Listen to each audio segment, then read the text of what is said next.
Hi, folks. I'm Dan McDermott. Welcome. This is Google Plus Week, our unofficial look at the world's coolest social network. Joining me first from Augusta, Georgia, is Mr. Michael Banks. Michael, welcome, sir. Thank you.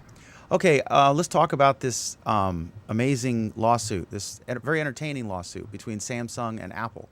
I know that Samsung, the basic thing is Apple saying that Samsung ripped the iPhone and the iPad off with their products. And then I think they're each allowed 25 hours of testimony, and the judge said that they're objecting to everything to a ridiculous degree, and she's upset. And I haven't seen a picture of her, but apparently she's pretty easy on the eyes. One of our viewers commented, Rickard Grenholm. And so anyway, today or yesterday, there was this big thing about Samsung has been denied the right to introduce certain evidence that they say is exculpatory, and that they were, in fact, everyone was doing the same thing, and that they were all looking at Sony designs. And then the judge said that they introduced the evidence too late to be in the trial. I think 6 times she's ruled against that, admitting that as evidence. So Samsung releases to the public, to the media, the evidence, the photographs that they wanted to use. And they keep trying to bring up this phone. I guess it was an early prototype or something like that. So give us your take thus far, Michael Banks in Augusta, Georgia. Basically, it just seems that these two companies, well, primarily starting with Apple, they don't like their products looking like it, eating into their profit margins. And basically, it seems like Apple saying your product looks too much like ours, and Samsung is saying the things that you all are doing has been like a standard for the entire industry, and that they're not doing anything special per se. And it just seems like Apple's pointing guns at Samsung, Samsung's pointing guns back at them because Apple started this. It's just going back and forth, and I think in the end, it might just come down to a plea bargain to do a deal to get this, because I don't think anyone is totally innocent. Apple didn't just pull it out of a hat and decide to do this. They had to see something to start this product. And it's just, I think it's far from over. It's going to be a while before this is over. Let me go to Anthony Clowes. You've kind of been following this thing. What are your thoughts on this? They're probably both guilty, right? Of something. I mean, I don't know, or not. They're both innocent. What do you think? I know you're a big Apple fanboy. I mean, I'm trying to find the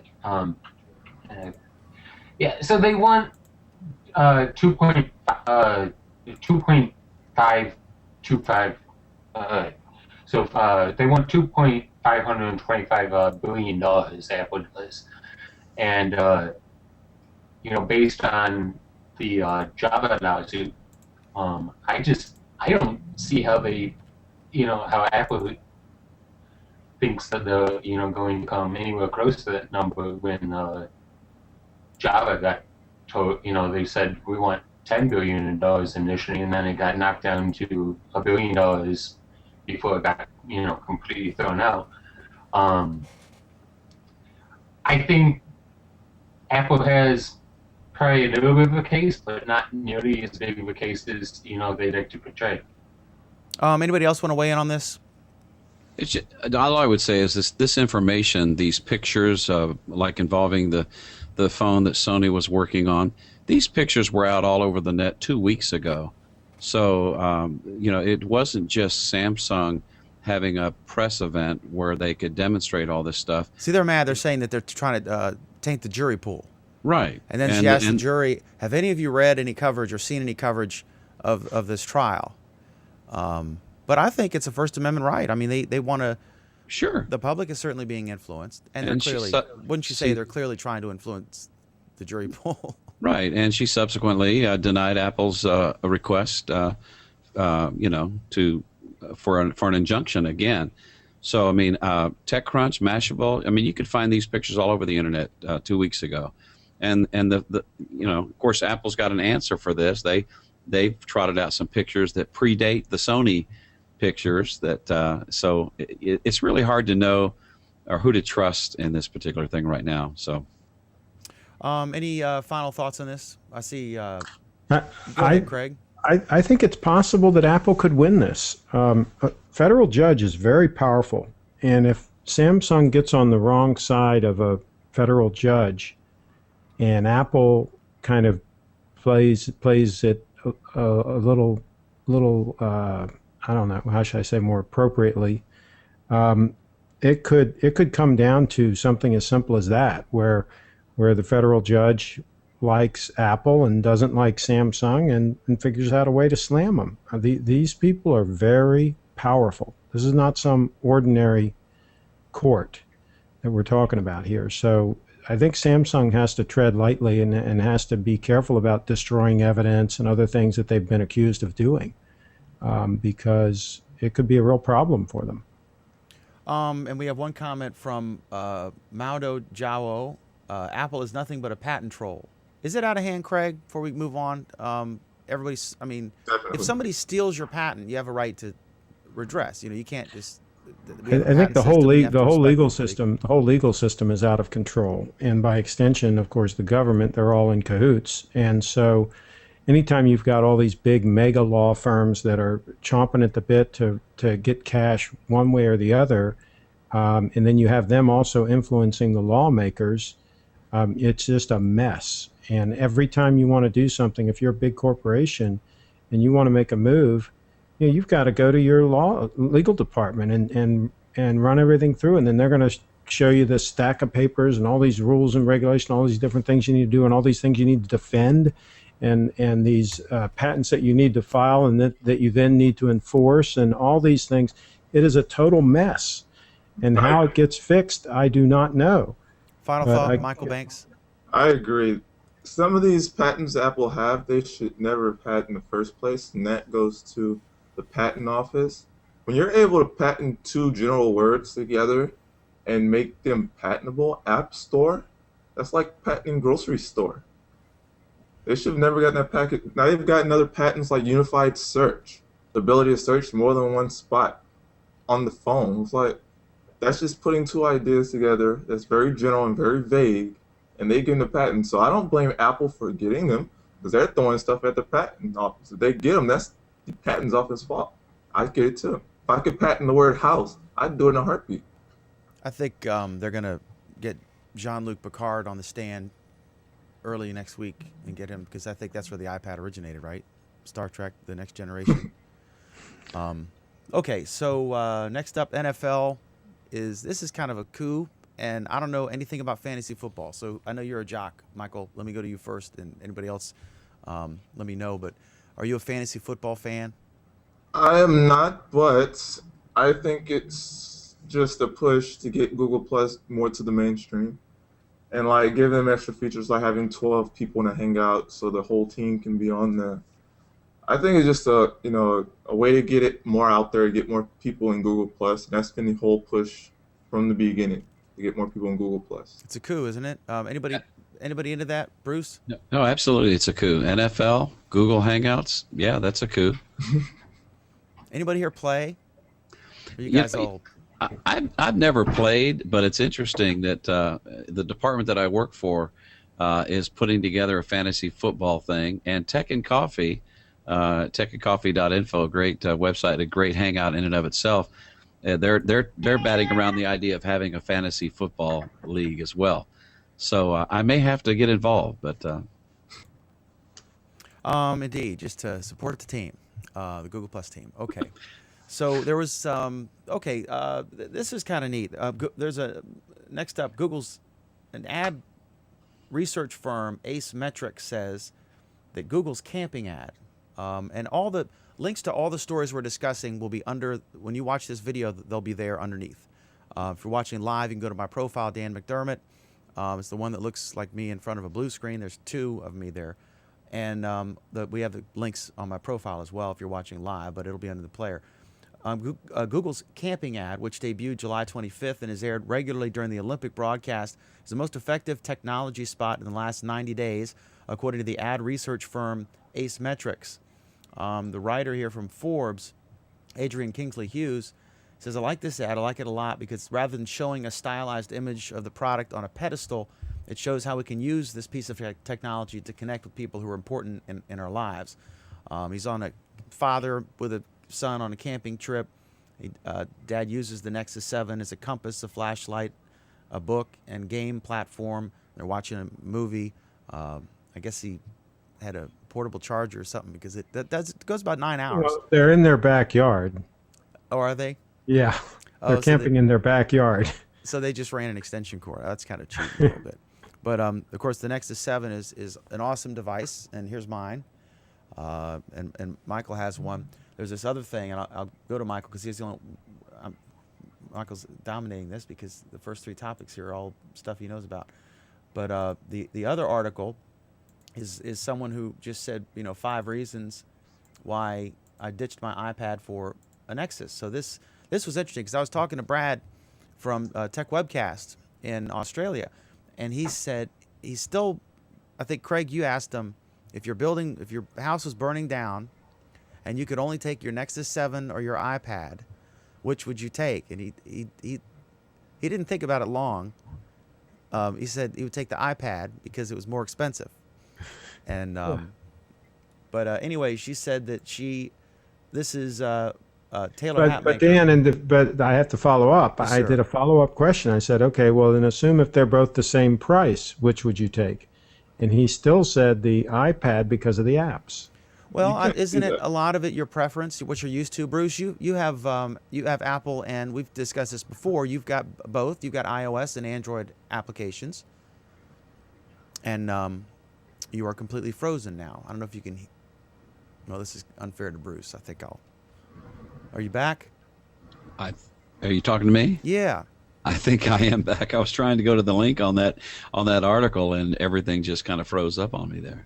So what do you think? You have both. Is it just preference? I mean, you're used to one. Like if you were used to Mac and you went to Windows, it would be an awkward learning curve at first, or is it? It's just more intuitive and nicer and prettier. The Android versus. Do you have a Nexus 7? No, I don't have a Nexus 7. But you've got a pretty modern version of Android, right? No, actually I don't. All I have is I have a Windows PC and I have an iPhone. I thought Currently. You had okay. Yeah. He wants to get an Android, but he hasn't taken the leap yet. He's about to. You only have Android stuff, Michael, or do you also have Apple? Currently, I have mostly Android stuff. I've had an iPad like last month. I have an Apple TV, but those are like the 2 Apple devices. With me, it depends on what you use it for most. The average person can go from one or the other because the apps that an average person uses, stuff like Flipboard and different just little apps like that, is on both operating systems. There are few things that are not on both, and it's mostly enterprise things. So if you're in an enterprise, stuff like that, you might be more drawn to Apple, more drawn to iOS. But at this point, with these 2 devices, an iPad or Nexus 7, they can't be judged the same because they're not the same. 7 inches and 10 inches are 2 different platforms. The prices are way different, so you can't compare them together. If you like, I keep on saying that I would not I won't touch a 7-inch device, and it doesn't have to do with the how much power it has, because the Nexus 7 is more powerful than I think anything as far as Android goes right now. So for me, I take the 10-inch device over the 7-inch device just because it's a bigger device. And I mean, I like my phone, which is 4.3 inches, but they're 2 completely different devices. One's a phone and one's a tablet. And if you're using it for the tablet type stuff, whatever that might be, I want the 10-inch device. So if I had a Nexus 7, and I haven't used a Nexus 7, just to put that out there, but if I had a Nexus 7 and I had an iPad, I'd take the iPad too, but I like Android more. Okay. Yeah, I like it. And there's a great article we link to in the bottom from Rewrite Web writer Taylor Hatmaker, who says that these are the 5 reasons why I'm saying she. I think it's a she. I could be wrong. 5 reasons why I ditched my iPad for a Google Nexus 7. Basically, it fits like a glove. The size, the back is really neat, easy to Yeah, hold. I agree with the back that I really do not like the slick back on either my iPhone or the uh, iPad. I mean, to me, I can think of no valid reason why they did that. It's really easy to drop those devices if you don't, unless you put a case on them. If you put a case on them, it's kind of like defeating the purpose of it being that thin. That's what this writer said, that she wouldn't ever take it out without the leather case or something. For Yeah. that reason. And I use my iPhone naked, and I've dropped it several times. And fortunately, I've been quick enough to get my foot out and let it drop on my toe instead of the hard ground or the hard pavement or whatever, and it's never broken. But it's a real problem with them being that slick. So that's, to me, that's a big advantage in and of itself. Craig, while we have you up, let's switch gears real quick. And there's another news from Google that this is genius, because I know you're an advertising expert and you have sold 1 million ads and bought a million ads and used AdWords, that sort of thing. But it came out that one of the problems with AdWords was if you're trying to target really specific areas, it can be a challenge. You can get a zip code, but you can't get, if the zip code's split in half, and if you're trying to get, Bristol, only the Virginia side, not the Tennessee side, that would be a challenge. And so they have come up with this thing where you can buy a congressional district for campaigns to advertise. So they will you'll say, I want the 5th congressional district in Maryland or what have you. So I think that that's genius. And Is this going to be permanent, or is this just going to be through the election cycle? I mean, I guess the congressional district, I'm guessing it's going to be permanent. I'm guessing, I don't know. That's good. I mean, I'm assuming. I mean, the congressional district doesn't end when the campaign's over.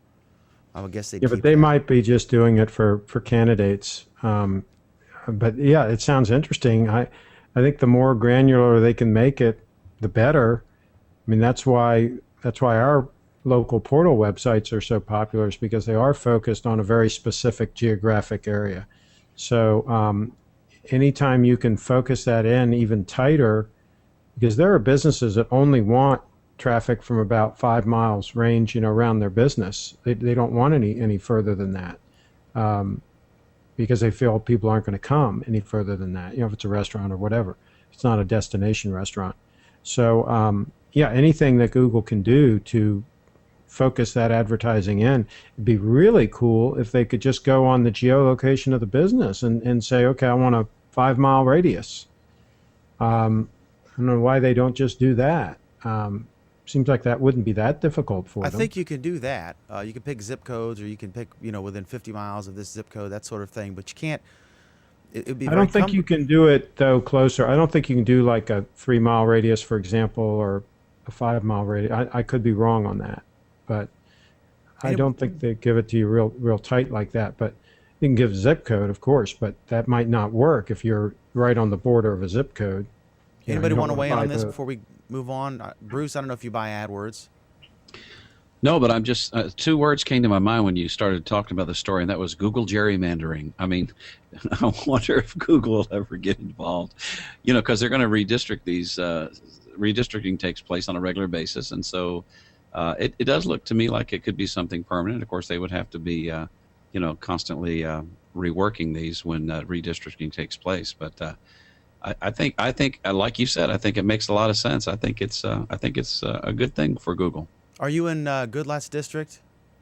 I am. See, Bruce and I, in addition to sharing some history in Lynchburg, Virginia, we share the same congressman, Bob Goodlatte, who is the co-author and co-sponsor of SOPA, which was a very popular bill on Google+.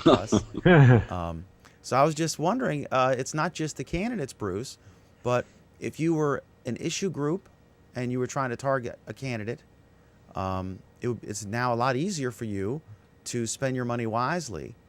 If you wanted to support his efforts to destroy the internet or oppose them, whichever way, then I'm just thinking for advocacy groups, this makes a lot of sense. I think you're going to even see more and more of these crazy ads all over the internet. It would be interesting to note the whole demographic of people that this is going to target. I mean, Google AdWords are going to target people who are on the internet, obviously browsing around and everything else like that.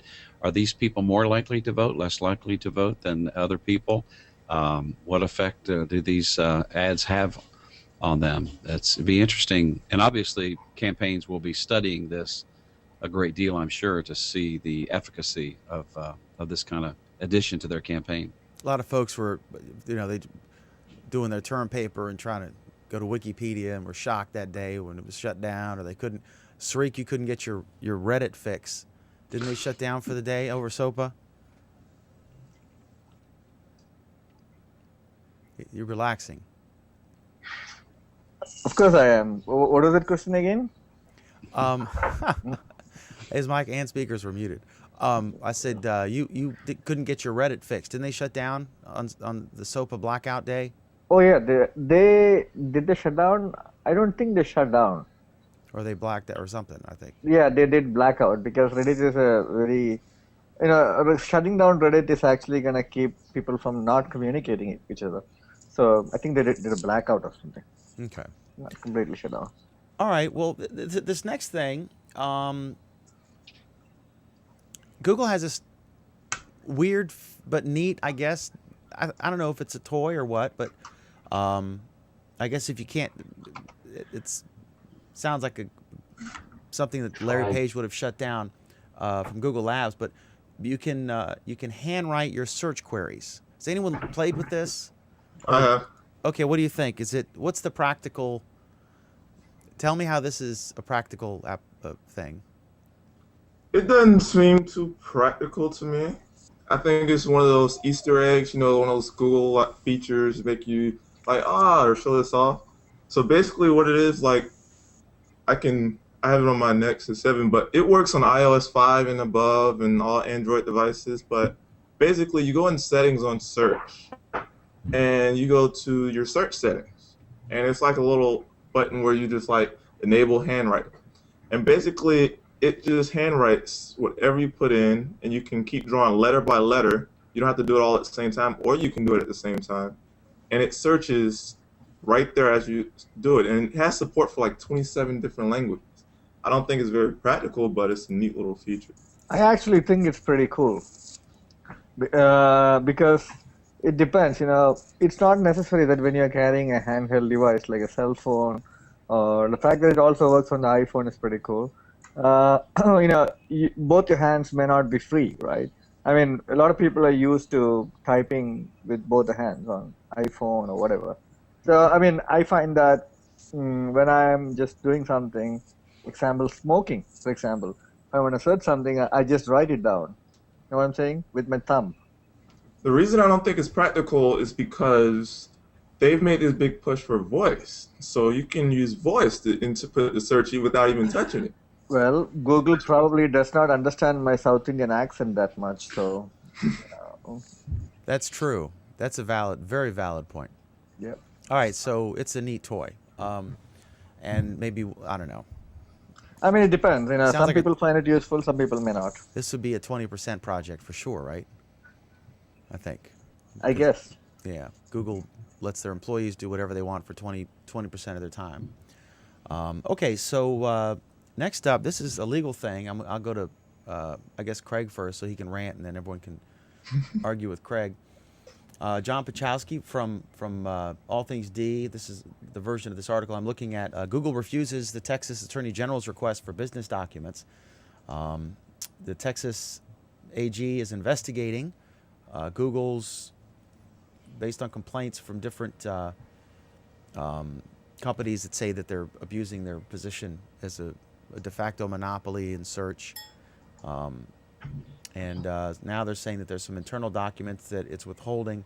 Google's going to withhold because they're privileged, and they've filed to that effect. And then Abbott's saying that they were never sent to an actual attorney or were not accompanied by a request for legal review. Blah blah blah blah blah. This is, I don't understand how you can create a website. Google's basically a website, google.com. And you provide a free service for everyone, and you do it better than everybody, and people like it and they use it, and there are alternatives to just about everything Google does, and there's Bing, there are other search engines, but Google's just better at it. So these companies are saying, they're alleging that they're being unfairly treated in the search results. Well, Craig, wouldn't you like it if every word that is on your website that Google you were right at the top of the search results? And wouldn't that be neat? And maybe you should sue them for that, because it's unfair that. And I should sue them if I'm not. But the bottom line is, these people we've talked earlier about, these lawsuits are all out of control. Even lawsuits brought by attorneys general's offices. It's very often, if you follow the money, it's very often a shakedown routine, where a company will sue. If they're suing a larger, deeper pocket company, they will bring some sort of a suit with hope to get some kind of a settlement and get some cash.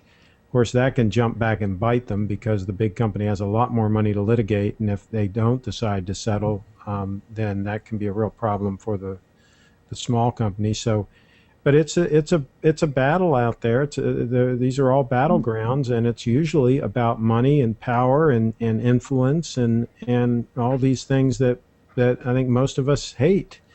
And I don't really know what the solution is. I'm waiting for the lawsuits to start flying out in Kansas City, and for them to try to block Google's fiber initiative. I'm looking for that next. I'm hearing a thing. I don't know if this is accurate, Craig. Have you ever done fiber? I read an article today where they said that the cost to run fiber to each home is about $2,500, which seems wildly high from my experience. Yeah, I've heard the opposite. I've heard that fiber really isn't that expensive to run. I thought it was a lot more expensive than, for example, running copper. And from what I have read, that's not necessarily the case, that it's not that expensive to work with. Well, I think a lot of it is digging. Yeah, but I'm just saying, put conduit and dig in the ground, but I think they're running on wires there. They're running it above ground in most cases there, but I'm just saying, comparing it to different types of to like cable, for cable modems, for copper wire, it's not that much more expensive than other alternatives, is what I'm saying. Nothing is cheap. I mean, the building out this infrastructure is not cheap. But the bottom line is, my gosh, look how much money they make. If they're charging, let's say, $70 a month from somebody forever, once they've put this infrastructure in, I mean, that's a pretty good situation to be in. I don't care if it does cost you $1,500 to hook up the house. How long have you been in that house? Where I am now? Yeah. I've only had this place about 8 years. Okay, so 8 years you've had internet. Do you pay for it all year or just the 6 months? Just 6 months. Okay, so let's call that. Let's call that. But 4 I pay years. when I go down to Florida too, so I'm paying Comcast both places. True, So but still, way, 4 years. Even if you're conservative, 4 years. Yeah, I guess it was $50 when you started, and now it's $70. So you're talking $420 a year to $250 or whatever, and $300 to $400 a year. Let's call that $400 times 6. They made $1,600 from you so far, I guess. Yeah, right? yeah, and the life of these infrastructure, I mean, I think it's pretty long. I think once they run that fiber, sure, there's going to be repairs to it and things like that, but I think it's got a pretty long life expectancy. So, they amortize all of this out, and the bottom line is, Google has stated very clearly, we're not doing this to lose money. We've priced this out to where we're going to be able to make money in this project. The jury's still out. A lot of it's going to depend on how many people sign up, how much uptake there is. But the bottom line is, this can be done. I think Google is demonstrating that it can be done. I think they will be successful. The only thing that's going to mess it all up is going to be a bunch of lawyers and regulators and politicians that are in the lawyers' pockets. And I think it is reprehensible, and I think that we need to start really standing up to our politicians, our elected officials, and say, we're not going to stand for it anymore. And we got to let them know every step of the way that we do not want this kind of obstructionism, that we want this infrastructure built out. We want these high quality services. We want the kinds of services that companies like Google can provide to us. And we don't want people standing in their way and putting up roadblocks. Yeah, my favorite comment on Google Fiber was Google Fiber, shut up and take my money. You know, Yeah. I would happily take. Can you imagine if we didn't have Google? If we had, you know, just Yahoo and Bing, I mean, how the world would, all these innovations that would never have happened. It's mind-boggling. Before we move on, anybody want to weigh in on this? Any folks? I know you're all lawyers. Okay. All right. Next up, who I don't know who put this in. Google buys Wildfire. Oh, you got that, Sreek? Tell us what Wildfire is and why this matters. I think it's a business advertising company which deals extensively with Facebook, Twitter, and other companies. So Google is the comment I saw in the MSN Money, Money.com. I think it's MSN. I'm not sure. Is that Google is smelling the fear in the air as well as feeling the blood in the water because Facebook is going through stock value depreciation and other problems like not able to monetize mobile, etc. So Google is kind of pushing, and the article says, I mean, it's all over the news. I'm surprised why didn't we pick it up as a topic? So now Google knows, and Google can kind of Wildfire becomes the interface through which Facebook actually gets businesses to advertise on them. So it's about opening a backdoor to Google into the advertising business from Facebook's perspective. They sell ads for Facebook and Twitter as Right. well, right? Right. So, and the primary idea, I think the acquisition was like for 250 million. So but some say it's close to 400 million. But of course, Google is buying it to leverage Google Plus users. But the add-on is that Wildfire has access into every social media. Okay. Anybody?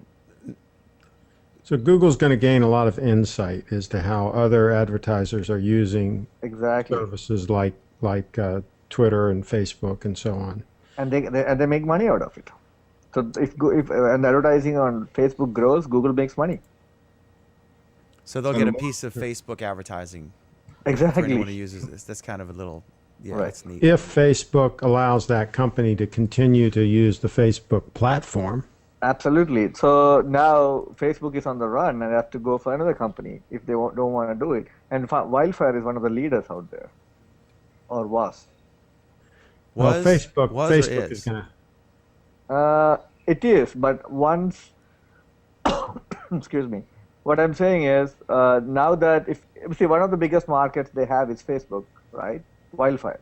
So if Facebook decides to go with a different company, then theoretically you can't really say that Wildfire is still the biggest, right? That's why I said both was as well as is. We're not sure. All right. Final thoughts on this? I think it's the beginning of the end for Facebook. Well, you could use all that money you made on Facebook stock to buy Wildfire ads, Craig. Yeah, I haven't bought yet. I was going to buy at 17 and it didn't hit there yet. Now I it's at think I'm going to 21. revise. I think I'm going to buy it at maybe 12. For example, it's written here, I'm sorry to interrupt you. The acquisition will allow Google to provide advanced software and services to brands that want to run contests, branded games, and more on Google+. This all goes together with Google's acquisition of Meebo, if anybody remembers that. So they are kind of preparing the arsenal from all sides.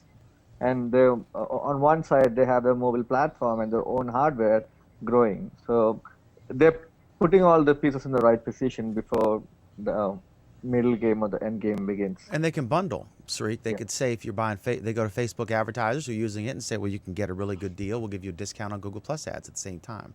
And also remember that Wildfire provides software that helps businesses to place ads on Facebook, Twitter, LinkedIn, Pinterest. It has roughly 16,000 customers, including Spotify, Virgin, Amazon, and Unilever. Is it more expensive to use them, or do they get a wholesale rate from those I have no idea how it works, but I'm saying it's a big deal from a lot of perspectives. Well, Facebook is as stupid as they are. They're not stupid enough to cut off a big source of money. Exactly. So now they're in a dilemma, right? I mean, should they cut off Wildfire and get another company to do that? And will that company be able to provide the much needed ad revenue which they don't have? Well, if Facebook's native interface to buy ads was good enough, then these companies wouldn't exist or be needed. Well, they don't. I mean, just like how Google have its own ad marketing network. I mean, does Facebook have one? Oh, well, I'm sure they do. I mean, they have big sales divisions and all that handle advertising sales. I think this company could be thrown under the bus. I don't see why another company couldn't spring up and offer the same service. If people want to advertise on Facebook and on Twitter, they're going to do it one way or the other. Cool. They don't necessarily need to go through a particular company. I think Facebook's problems, though, run a lot deeper, and I think that we're starting to see the beginning of the end. The glass is always half full with Craig. It's interesting, to hear Sreek talk about, Google getting all their pieces in place, that sort of thing with Meebo and Wildfire and everything. Yeah. I started thinking about the game Risk. So whenever Google gets control of Kamchatka, it's all over. Facebook is dead. Well, let me just give That's a you good point. Final Go ahead. thoughts. Let me give you one example of why I think Facebook's circling the drain. Just the other day, I listened to one of Brad's podcasts, not his Tech Webcast. Webcast. It was one of his other ones, and he interviewed Paige Clark, who's the host of Pageant Live. And he interviewed her, and one of the questions he asked her was about comparing Facebook to Google+. Which do you like better? And Paige almost immediately said, I like Google+ better. And here's somebody that just started using Google+ for the last 2 months. And all she really does is does her show on Google+. She doesn't really do that much else on there. But that's enough that now she likes Google Plus more than Facebook. She still uses them both, but when he asked her which one she prefers, she said Google Plus. So that tells me something right there. If they can start getting the Pages of this world over to Google Plus and to where they like it more than Facebook, Facebook's going to be in big trouble. They said there was a real quick, and then Michael, we got to move, but there was a story I saw today. A lot of brands are flocking to Google Plus, but there's still more engagement on Twitter and Facebook for those brands, but they're all coming. So, and I think they use the phrase, it's the chicken or the egg. Right now, we're whatever you want to call it. Final thoughts on this, Michael? Yeah, I think you hit it right on the nail. Like, brands are going here, but the reason Facebook will last a little bit longer because everyone is on Facebook, and to get them over there is the transition that Google Plus is trying to do, and that's the only way Facebook, I think, will die. They have to do something incredibly stupid, or everyone has to leave. Okay. Yeah. So we all agree. Facebook Why are we got a 2-year max life left. Just kidding. Sreek? Then why are we moving quickly through topics? Just out of curiosity. Because I want to move quicker through topics. Okay. Because the biggest complaint we get is that we go 4 hours and nobody wants to Right. suffer that long. We can have a whatever at the end. You just said that because you got a feedback from somebody, right? One person maybe. No, I mean it's an ongoing thing. I'll be happy to discuss with you in depth after the show. Okay. Yeah, it was actually both of our listeners, both of Yeah. our watchers. We're low right now. We have 16, but we always get about 1,000 through all the different things. The most we've had is 4,000. Okay, so the next up, Gmail they're switching from the Google Talk video. Is this one of your topics, Sreek? Or who No. put Michael, I don't know who could talk about this, but they're switching from the Google Talk video plugin to Hangouts in Gmail. Actually, they're not switching. They have both. Yeah, Google Talk plugin powers Hangouts. They're one and the same. What they're basically doing, they're taking out Google Video Chat and replacing it with Hangouts, and I think that is just another push of pushing Google Plus. In I'm other saying words, they what's the haven't- what's the difference? I'm thinking when Google Video was one-on-one. It was just one video and another one. Google Hangouts now plugs into Google Plus, so now it's using Hangouts as that video one-to-one layer. For now, it's got both. Do any of you have it? Because I don't have it yet. I have it. You want to see I that? have it. I would like to see it. Okay, give me 1 second. So Michael, while he's getting that ready, Hmm. the other experience was like Skype one-on-one, but you can still do that with this. You just have the option of adding more folks. Are there any? Is there anything That bad about and it? yeah, you can do that, add more posts, and you can also experience the regular Hangout apps and stuff that you already have accustomed to. Does the Google Talk app, will that still exist, like especially for mobile, or is it just Hangouts? The Google Talk app, right now, it uses the same feature. I think they're going to push that more to Hangouts as well. But the Google Talk app still exists, and I think will last a little bit longer. Is there? The only time I've ever used Google Talk video chat is on my phone. I've used Hangouts. Now, as we know from, if you do Hangouts from mobile, and I'm getting ready to go to the YouTube and Google Plus commenters right after this. If you do mobile, there's a serious degradation in performance, especially as more people join the Hangout. Like we were doing a private Hangout the other night, last night, and we were testing our Nexus 7s, and some folks came in, and I think all of us were joining on various mobile devices from our Wi-Fi. Some people were on Wi-Fi for your Nexus 7 and for the computer, and there was a dramatic difference on all the mobile devices. I'm not picking on the Nexus 7, which we love, but there's definitely a big difference between a $400 Walmart computer and a $400 mobile device as far as how they perform in any kind of mobile Is this hangout. something that Google's aware of, and are they working on it? Oh yeah, it's the technology. I mean, the chip, as good as the Nexus 7 chip is, it's not the same as like an i7 or something. Okay, what you got, Sreek? Tell us what's going on. Actually, I'm wrong because you see my inbox in here, and you can see on the right. This is how you typically start a Hangout, right? That's what they have new in Gmail. Now, this shows that I have a cam on chat. So I was testing with Anthony. So if I open the chat room for Anthony now, instead of the old Google Talk plugin, Mike is right. I have invite to Hangout. Yep. Okay.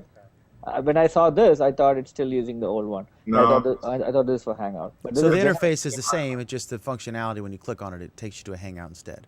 Right. So- This creates a separate Hangout, and this actually you can do a Hangout with individuals, but it's still a Hangout, and they completely got rid of. Wonder what happens if you do it if you're not a Google Plus user yet. If you're just Gmail. It Wonder should if it work. would. But what's it going to take you to? That'd be an interesting test.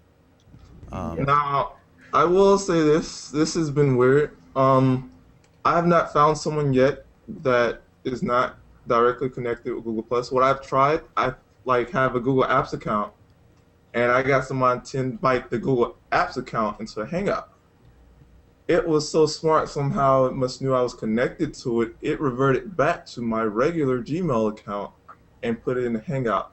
Now, I have seen some Google employees that are not even on Google Plus invite me to a Hangout where they had no Google Plus account. So I know it's possible, but it's not available yet.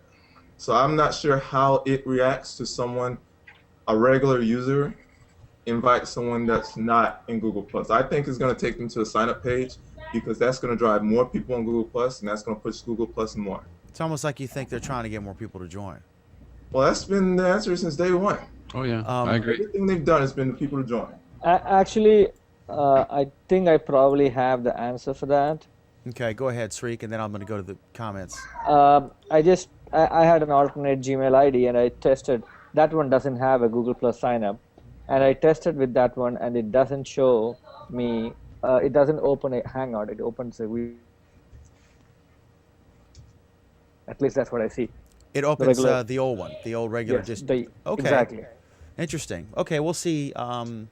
Yeah, so now you have the best of both worlds, but you never, as they're doing this, it's interesting. I'll have to play with it and try it out. Okay, so George Cozy on the NFL getting the NFL Hangouts. deciding to use Hangouts for fantasy football, which is a big coup. Isn't I just got a new comment. It rolled it down. Isn't fantasy football similar with a bunch of people gathering and discussing who would win in a direct match between Godzilla and King Kong? I think so. Mauro Jado on Google, get this new feature where you can write with your finger on it like a mobile device in Google, and do a search with your handwriting. For folks, in case you're like Sariq and Google has no idea what language you're even speaking. For me, it's not Mauro Jao. For me, it's not useful. I text faster than SwiftKey keyboard, than Google handwriting, and he put hashtag time wasting. George Cozy, if they don't want fiber in Kansas, Google can come up to Europe and hook us all up with it. And notice I know these names because this new feature, which doesn't work for me. I can't remember why. I can't do it, but I forget why. Some people can't, but you can. Now YouTube wants you to use your real name on the comments, which I think is fantastic because we'd have a lot of people, we knew them on Google Plus, but we didn't recognize their thing to call them by their name. Bill Harvey, there may be more engagement for brands quantity-wise on Facebook, but based on the path of growth that Google Plus took, I'd argue that the user base and engagers are the kind of people more likely to actually purchase from those brands based on income level, 600 SAT points, etc.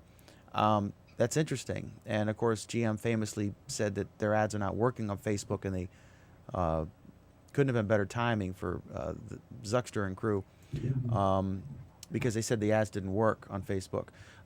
Mauro Jao, the Gmail plugin is the Talk on Android, and now they're going to merge it to Hangouts. I'm guessing that with the next Android version, it will not have the Talk pre-installed, but will have Hangouts on board. Interesting. I wonder. So it's almost like they're saying they're making a Hangout as a standalone product in this instance, right, Michael? I doubt it. I don't think they're going to do that just yet because as right now you see Hangouts inside of Google Plus. Now what they could do is, what I think they would do is merge Hangouts into Talk itself. So when you press the video button in Talk, it can launch Hangouts, because right now Talk is also a chat. I use Talk all the time to chat with people without being on Google Plus. Mm-hmm. Yeah, I doubt they make that switch. Yeah, I think Sariq. So who knows? Were we in like today, Sariq? We were chatting. Was that in Talk or Messenger? It gets confusing.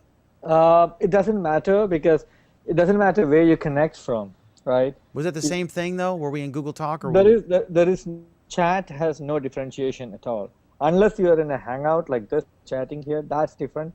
Every other Google chat is the same. Doesn't matter you logged into Google Talk or Gmail or blah, blah, blah, whatever. And they got rid of, one of the products that Larry Page got rid of is the Google Talk on web. They used to have a talkgadget.google.com website. That they got rid of that. Okay, Bill Harvey is saying, I think that we were discussing, we were in a Hangout the other night, and like, Michael and I had our Nexus 7s, and we were in the Hangout twice. You could see us on our desktop or laptop, and you could see us on the next Nexus 7 back to back, and it was just a dramatic difference in performance. Bill Harvey, I think the poor performance of mobile is due to he thinks that the poor performance is due to lag time in the communication process, and unless you've invested in a high quality wireless system, also due to the poor performance of 802.11 systems with bidirectional streaming, especially if it's encrypted, as most wireless routers are woefully underpowered. Some of these cases, though, Billy, I hear what you're saying, but some of these cases, folks were on Wi-Fi in both cases. They were on a laptop, $600, $800, whatever dollar laptop, and then on the mobile device, and Wi-Fi in both cases, same LAN. And in every case, there was a dramatic difference in audio quality and video quality and in the consistency of the signal. But I think it's a hardware issue. I think it's Can it also be the cameras? Can it also be the quality of the cameras? Definitely. Perhaps. Like, I think the difference is the mic in the Nexus 7 is not as good as the mic in the USB plugged-in mic. I'm giving it a fair fight. Yeah. I'm saying it's great because I can be in my car and be in a Hangout. I mean, that's awesome. But it's just not the same as your desktop. But definitely the mics, but that's the compromise. I mean, it's a $250 thing. It's not a $1,000 thing. A way around that would be to plug in like a USB host where you can plug in a USB mic into it and enable that mic to. That's a way, but that's hacking. Most people don't really do it. It will work. Most people don't do that. Nexus 7? I know a USB mic will work. That I know. 'Cause I That's almost funny. do that. Yeah, I could see Bruce. He's gonna get his to-go kit, and he's gonna have his little 12-volt USB hub. He's gonna have his little keyboard and his mouse. Back up a studio. second. Bruce, won't your adapter cable work and the XLR mic? I was thinking the same thing. Exactly, it would work. Yeah. I could do a Hangout right now from my iPhone, plug in this same microphone that I'm using here into the Yeah. iPhone. Yeah. That'd be Yeah. interesting. Even compressed, it would sound dramatically better. Okay, Kathy Sharp on the NFL story about them getting Hangouts. Fantasy football leagues are minimum 12 teams. How are they going to fit 12 people in a Google Hangout? Ooh, No. There's no ooh there. NFL Hangouts are 12 people. So you can get 12 people into And you know why they Oh, they did are. that? yeah. You know why they did that, Dan? Was because they realized that I'd registered hangout10.com. Now they've bumped up the number to 12. So now I've got to go register hangout12.com. that's a genius, Craig, because now people like us who want to get 2 more people squeezed in are going to scam it. We're going to use the NFL Hangout. We're Yeah. going to make them all sign up for some football thing that we have no clue what it is, Yeah. just to get the 2 extra butts in the seats. How do we do that, by the way? And then What's the NFL will be procedure? very impressed with the level of engagement, the Yeah. increase in engagement they're getting on their fantasy football site. And the other people, the users will love it because they'll be able to crush us because we don't have a clue what we're doing. This is going to be great. A bunch of geeks in fantasy football. This is smart.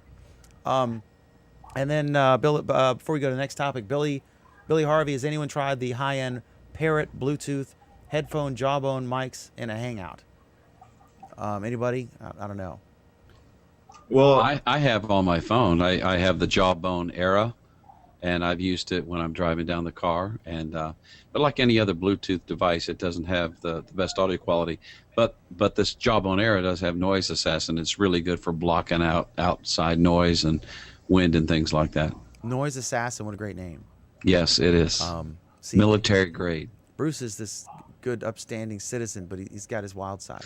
He likes his apps. What is a real quick question for Michael? On the Nexus 7, I plugged in a headset. I was in a restaurant, and I plugged in my headset. Sorry, I plugged in my headset in the jack, right, and I could hear, but the microphone wasn't transmitting through this. Is this only an earphone, the actual physical jack, or is this a tip ring sleeve that will send the microphone as well? Have you tried that? now someone can correct me if I'm wrong, but tablets before the Nexus 7 that did not have a dedicated mic on them could transmit between the earphone jack with the microphone. That mostly works on phones. But for the Nexus 7, in that case, since it has its own mic on it, it does not work that way. Well, that sucks. Well, wait, The mic back up. sucks. The mic on the Nexus 7 sucks. if you're Wait in a a second crowded now. airport or something. Dan, wait, back up a second. So, Michael, what you're saying is if we have earbuds with a built-in mic, like I use all the time on my iPhone, you're telling me if I plug those into the Nexus 7, they will not work? Correct. Someone correct me if I'm wrong, but the earpiece jack on the Nexus 7, it works on your phone because it can do that. Because it can discern between the phone and the earpiece. Now the Nexus 7 in that case, out of the box, unless you root it and hack with it, it uses its own mic. It can't switch between the two like that. Well, my iPad, if I plug in my headset, it uses the built-in, the mic built into the headset. It's smart I'm not enough to saying know. it can't. I'm saying out of the box it doesn't. You have to do. Well, that's a total fail. Yeah, so what I had to do, guys, is I'm sitting there in a Hangout, I think with Alan or some of you. Yeah, I was there. And yeah, and so I'm looking at, and I can hear you fine, and then when I'm talking, I'm like, yeah, okay, I understand. It's And then I'm like software. trying to find the thing that there's like this little tiny hole, like a pinhole. There's 2 mics. So, Bruce, does that mean that your adapter would not work? No, it has to be the USB plug-in. at the bottom of the Nexus 7. So that's for a that work. I part. mean, that'll work fine though. Bruce, do you have a take on this? Does this mean that your adapter cable would not work? Well, first of all, I've just changed my Hangout mic to the ATR 2100 USB only, and that is because I'm fixing to give you a real life test with the iPhone and the It will same work mic. better. It You will want to work. join? You can join this twice. Right. You want to join this, and then what we'll do is I'll just Well, switch but this back is a and forth hangout on between air. you. He can't. This is a hangout on air. He can't join it. Did you notice I'm in it twice? Oh, he okay. can't join from his iPhone. You're Mobile device. saying. Right. I'm sorry, you can't? He can't join Not the a hangout on air air. from mobile, but you can join twice, which I don't think you used to be able to do. Oh. Okay. No, I used to be able to always join twice from two different computers. I did that a lot. Huh. Even Okay. day one. All right. Okay. George Cozy, how much better cameras and mics do we need? Isn't at some point what we have enough? Isn't what truly matters these days price and speed? No, I totally disagree. I want Quality. better. I want, Quality. Average person. Average I'm- person. I want this quality from a phone eventually one day, and it won't be from a company called AT&T. All right. So next, businesses can now verify their own Google Plus pages. Earlier, they used to had to go to. I mean, for example, Dan, how did you verify your profile in Google Plus? Did you get it verified by Google? I'm not verified. You mean with a little Right. check? Yeah. So what is the process for that? Do They don't it? have a published process. Right. I'm- I'm verified, but like when I got verified, I've been using Google products for a while now, but there was a service they had called Null, KNOL, that's not in existence anymore, but they shut it down, you right? could verify it with like a credit card, name, address. It just verifies your name and who you are, you say who you are. And then they verified you as Google Profiles. That's when Google Profiles was a standalone product. Now, when they merged to Google Plus, and they actually had a topic about this earlier this week, and the Google Plus community manager got on and says, and this is quoted, "We only verify people with highly impersonated names, trademark names, or people who will appear on the suggested user list. Those are the only people and the only ways they are verifying profiles now." That's not true. Eric That Rice is is what the verified. community manager and They've changed it, Sreek. That's what they're doing now. That isn't what they used to do. Right. So I quoted, I can go to it yesterday. I'm sorry. So next question is, how do you get your business verified? Are you saying that you can now? Now you can claim your business page. Go ahead and search any local business listing. Yeah, have. you should be able to. Now you can verify yourself, which is a good deal, right? And now it will integrate with your maps listing, your website listing, your address, everything. There's a code that you have to put into your website. Is that right, Sheree? What's that? I'm sorry. I think there's a code that you have to put into your website. Something like that. I don't have a newsletter. I don't have a business. The way they used to do it was they used to mail you a postcard to your business, and it would have a code on it. And then you would go to the website and enter that. Or if you were there when you added the listing and all that, and they called you on the phone, they would give it to you over the phone, and you type in the code.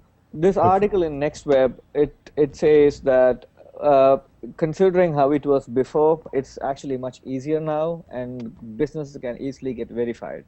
Yeah. So- So you go to google.com/plus/business, and now I guess when you first do it, now it's going to say unverified when you first set up a page, and then they'll prompt you. They'll say verify your business to be found across Google, including search and maps. Verify now, visible only to owners and managers. So then, yeah, I guess, yeah. So there's a process like a lot of their stuff where you have to. They call you on the phone, and they'll give you a code. And if that phone is listed to the business, they'll give you a code that you type in. And now, if you don't answer the phone or you don't have a phone for the business, then they'll mail it, postcard to your business. And when you get that postcard, Right. and you enter the code. Yeah, mean, that's- just the like art- Is that what they contributor did in the to- past? That's what they've been doing for years.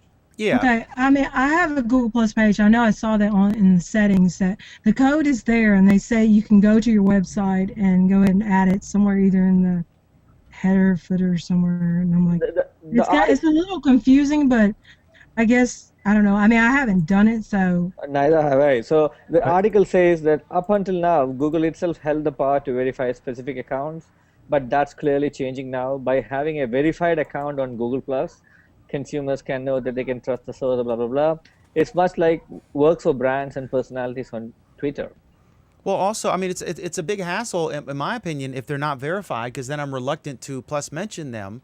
Like if I'm doing one of my Sprint rants, I want to make sure I'm going to the right Sprint page, not some hoaxster, right? I don't want to drive traffic or something to a fake account, or cause people to comment and plus mention this person who's it's not actually going to get to the right person. So I think it's fantastic, and I have no problem with them doing this for businesses, because individuals, I mean, I could care less if they verify me or not. It doesn't matter. what about, singers and bands? I mean, there are a lot of on Google Plus, but I'm wondering, like, How do you? how do we know they're not all verified? So how do I know if that's their real page or just I know. a band is And stealing their stuff from Twitter? How come Justin Bieber's allowed to have 50,000 accounts on here? I don't understand. Exactly. But yeah, I hear what you're saying. But you can usually tell by how much they. I don't know. I don't know. I mean, the service is free, and I can't imagine what kind of hassle it would be to verify if you opened it up wild. So I guess it's a process. Okay. Facebook Stories, and someone Okay. actually in the link here. Sreek, I know you did not put a link to Facebook. No, I did not. I did to their blog. Okay. Oh, so it's a blog, so it's not Facebook proper, but I'm First- logged in. So First tell time us, missed it. tell us, yeah, for the first time ever, I've got a link to a Zuckerberg thing. Dan is willing to excuse that since it's your first mistake, I presume. But I wonder if they're anyway, going to so, continue to let all of Zuckerberg's family members who are now working for Google continue to use Facebook. Or if they're yeah, that was an interesting story. I thought only one of his sisters were there, but the fact that she tweeted that more members of the family is working for Google means there are other already in there, right? it was one of his sisters who tweeted that, right? The younger one. It certainly wasn't Mark. He's too busy, What? having a meltdown over his stock price. So tell us, Michael, tell us what are Facebook Stories and why is this a good thing, or what is it? My ADHD is overpowering me. But go ahead, Mike. What Facebook stories seem to be is just another way to incorporate your Facebook timeline and theme some of the events that happen in your life, like reunions, sports, college, stuff like that. You can theme it now with video and pictures, and you can theme it to make it more creative on your newsfeed and your timeline. I think this is just a push for Facebook to get more into having more video content that you create from Facebook and get into that game, Is because this new? it seems that they're getting left behind in that area. Excuse me, I thought you were going to start with the negative news, but anyway, that's fine. I don't understand. Yeah, it's new. That's why we're discussing it. It's a new thing. How is it new? The link goes to 2010. Says Facebook That was Stories. when What's they your first story? started stories, put in timeline, but they're doing something new with stories now that revamped this previous. It's the same concept of this 2010 link, but it's a new video themed version of it. They're basically updating it. I haven't seen anything yet. So Does anyone know what the hell that they're doing? Has anyone actually read a No. news story that's this year?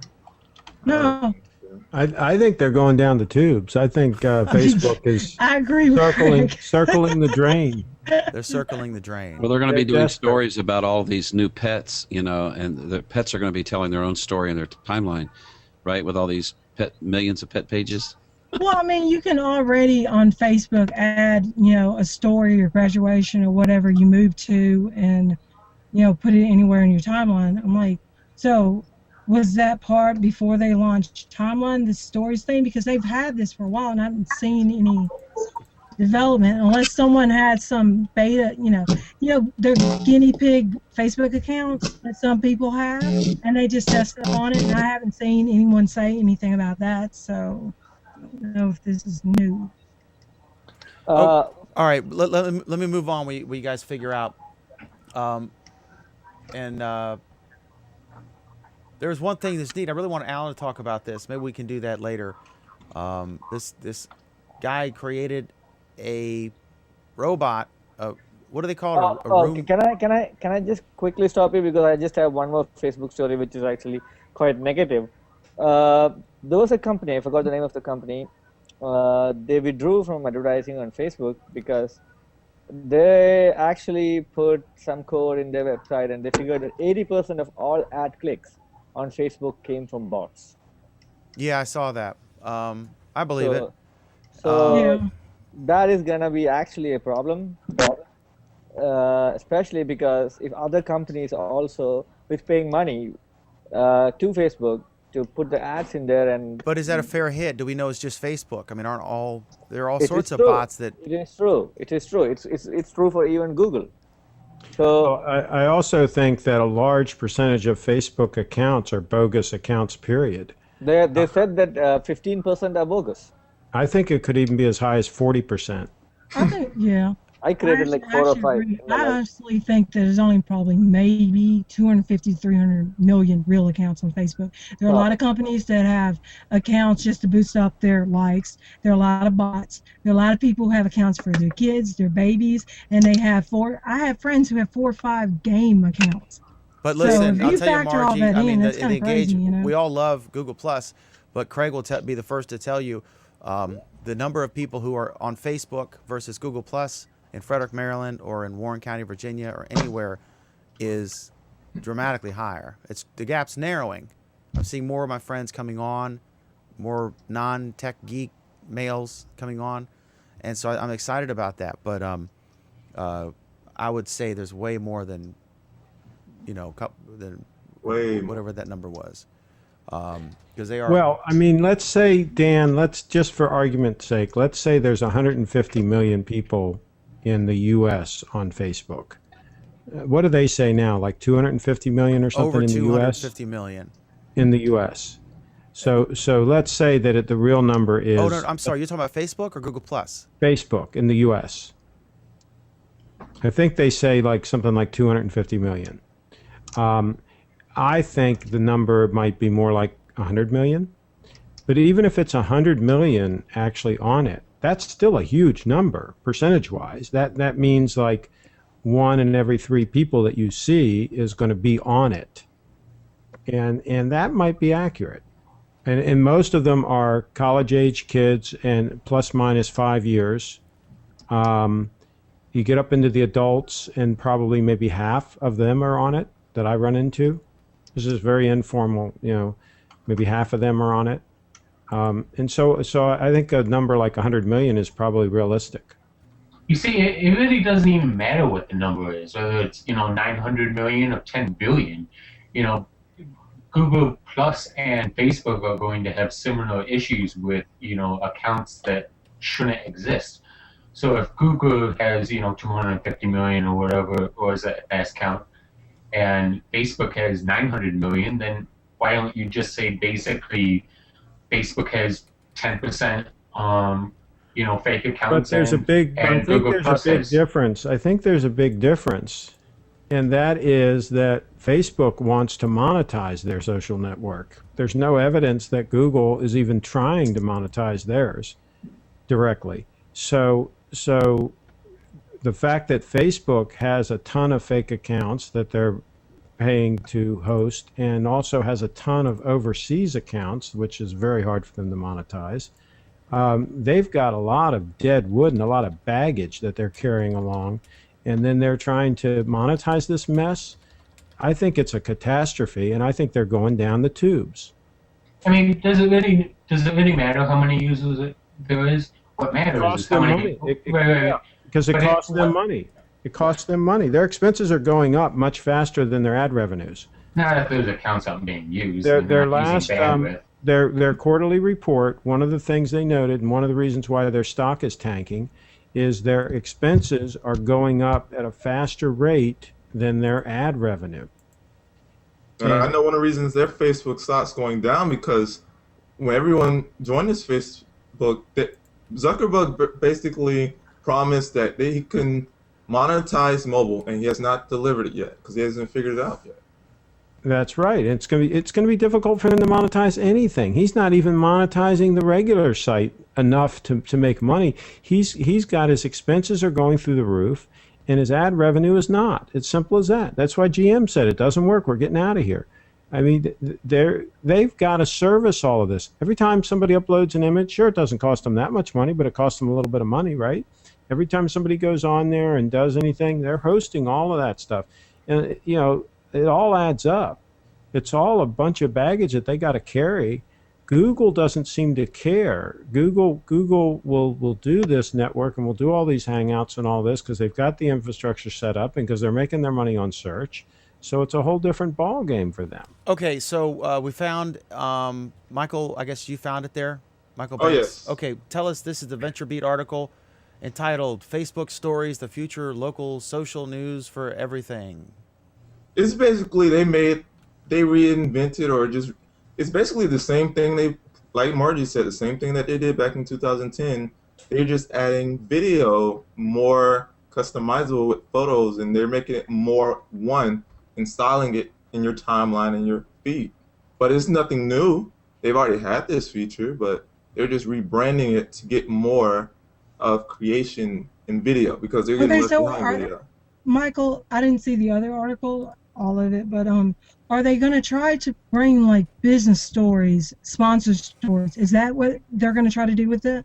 Because there are already business people on Facebook right now that say that because of what's going on and Facebook trying to charge them to get all of their fans to actually see their posts, they're losing, fans. They're losing, interest in their posts, and a lot of people aren't seeing them. They're not visible. So I mean, I know a lady that she works, and most of her customers come from Facebook, and she was saying she can check on her Facebook page the amount of people that actually have seen her post, and she said it dropped almost 30% after this pay $15 to get more visibility on your post thing came out. So what Facebook does, and it frustrates me a lot, when you're friends with someone, it's not that you automatically see everything they post in your newsfeed.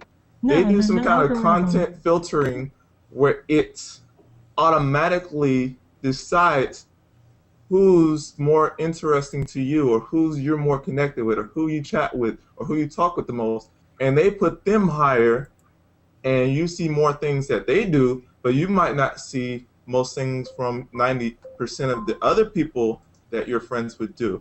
And brands are in that predicament because they also fall into that category of in that content filtration where if you don't interact with the brand at all, they're not going to show up hardly in your newsfeed, and they charge people because they want that sponsored area where they are always going to be in there and they're guaranteed to be in that newsfeed. That's why Facebook is doing that. Again, going back to that same point, they're trying to find a way to monetize and get that money up because their stock is going down. Yeah, but there is a workaround, and that's why I was telling that person that was part of the reason why I made the video about the interest list to try to help people, but people don't get hints very well. But if you make an interest list and put 10 of your businesses, your affiliates in it, you don't have to even like that page, but almost every single post of that page will show up in the interest list. It won't show up in your newsfeed. Okay. We'll show there. I'm loving this Facebook. How to use Facebook more effectively. Let's go back to Google Plus. Yeah, that's what I'm thinking. So we got this article, TechCrunch. I love this. Over 20% of the Kansas City fiber hoods have already met their minimum signups. I'm not sure which one of you guys, if it was Michael or who, but this doesn't surprise me at all. And I mean, they obviously set the bar low of what they would expect. So they could say, we're so shocked that we're getting this much more than we anticipated response. I mean, who the hell is not going to want this, right? I think that's just, again, a PR and make sure Google Fiber has a positive light in the news. Even if all of them make the minimum, quota, it's still only going to be rolled out to whoever has that biggest number and then trickle down from there. So I guess it's just good light on Google Fiber. Yeah, clearly it's cheaper to do, 3 out of 5 homes on a street than just to go run the fiber up the hill, right? Definitely. Like a townhouse community would be a lot cheaper to do than a rich rich area. Of course, I don't know what townhouses go for there, so maybe I'm misspeaking. All right. Yeah, we all are jealous of Kansas City. We hate all of those people now because we don't have that. What about this? The one at the bottom here. Who invented the internet? The Wall Street Journal op-ed. I'm not sure who put that in. Is that Alan? Okay, I'm gonna It wait says on on that an then. Alan topic. Yeah, I'm gonna wait unless I know who invented the internet. It was that guy at the Olympics. Tim Berners-Lee. Okay. Any final thoughts on the official version of the show? Let me. I'll start with Michael where I began. Michael, final thoughts. Most interesting thing you saw this week, real quick. The most interesting thing I would say would be, again, the NBC Fell thing and the debate about how they do video, streaming it delayed, and all that. That was just basic thing I saw this week. Okay. And Michael Phelps got gold medal number 17 and number 21 on his total medal count. Sariq, most interesting thing you read on Google Plus this week? Usually when you see something that goes on What's Hot, it's mostly kind of very something funny or something some hot trending news or something. For the first time, actually, I saw Jonathan Zungar, Google's one of the chief architects of social. He submitted a comment from Marcus Aurelius, the Roman emperor, or used to be the Roman emperor. And then he kind of went on a monologue on theism and atheism and all. I mean, it was nothing to do with religion. It's mostly about views and blah, blah, blah. And then there was a lot of comments on it. I commented there, and then suddenly this discussion, out of nowhere, within like an hour, hit the What's Hot. And then it ended up at number 2 or number 3 in like 12 to 15 hours. So, I mean, a lot of people were surprised that how can, something purely text and a single quote, which is quite controversial, but, I was like, wow, that is amazing. It was nothing like somebody won a gold in Olympics or somebody, no hot news. And I was quite amazed. And I actually asked Jonathan Zungar, you posted this, so did you tweak the algorithm to make sure that this hits the top? He said, no, it is actually, the algorithm is safe with one of our best quality engineers, so I didn't touch anything. It was amazing to me. Awesome. That's good. Okay, Margie, most interesting thing you saw? On Google Plus, I have Hangouts again. I'm sorry. That's good. Good for you. That's the most awesome thing for me. I don't have to get on my crack. It's been a horrific nightmare hanging out with you from your Yes, mobile it devices. She's the best test case to why you can't do it that way. Anthony, Craig Shipp, young lady from Bethesda won a gold medal today, right, in the Olympics, I think. Is that close to you? Yeah, that's in my neck of the woods, but I haven't really been following that much. But you had mentioned Mike Phelps. Of course, he's from Baltimore.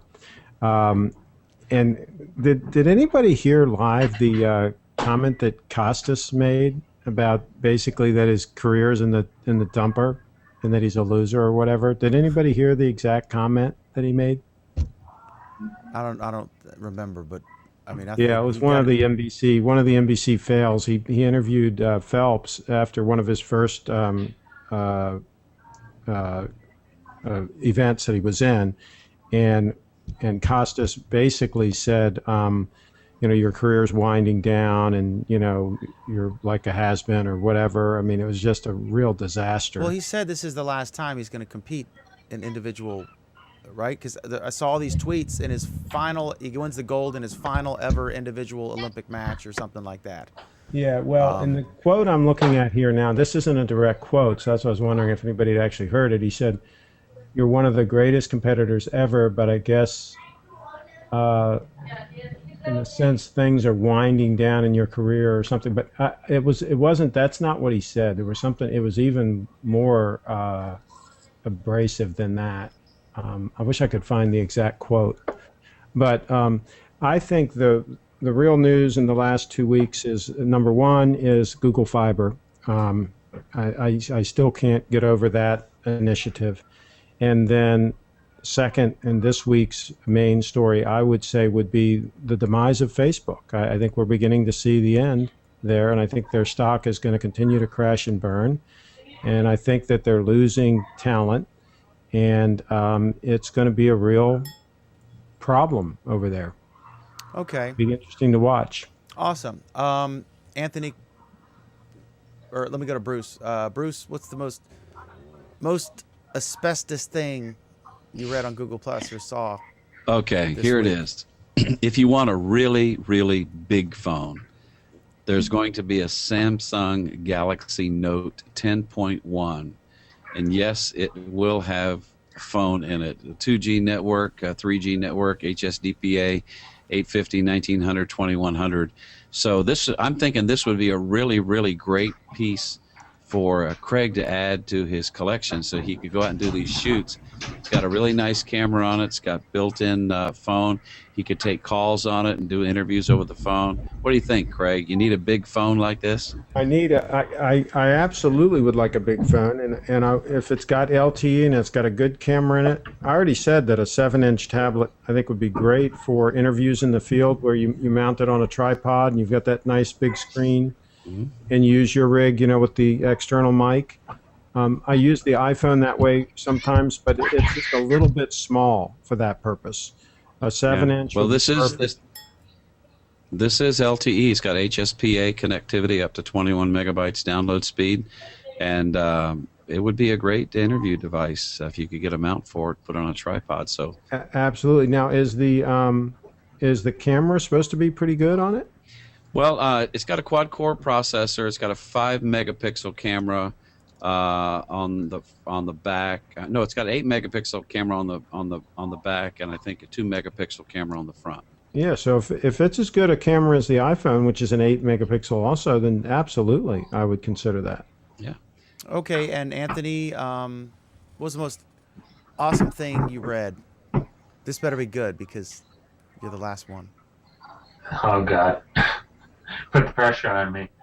I don't know. I think that the most interesting thing that I, read about Google Plus this week was the NFL Fantasy League with 12 people, up to 12 people in those hangouts. Yeah, I think that's great. And one of my editors is just a complete nut about fantasy football and in general. And he said that he said it was a big coup. Okay. Final comments here. Rajak, I can't tell where that noise is coming from. Do we know where that noise is coming from? I'll meet you guys. From Raja Sekhar Reddy Matu.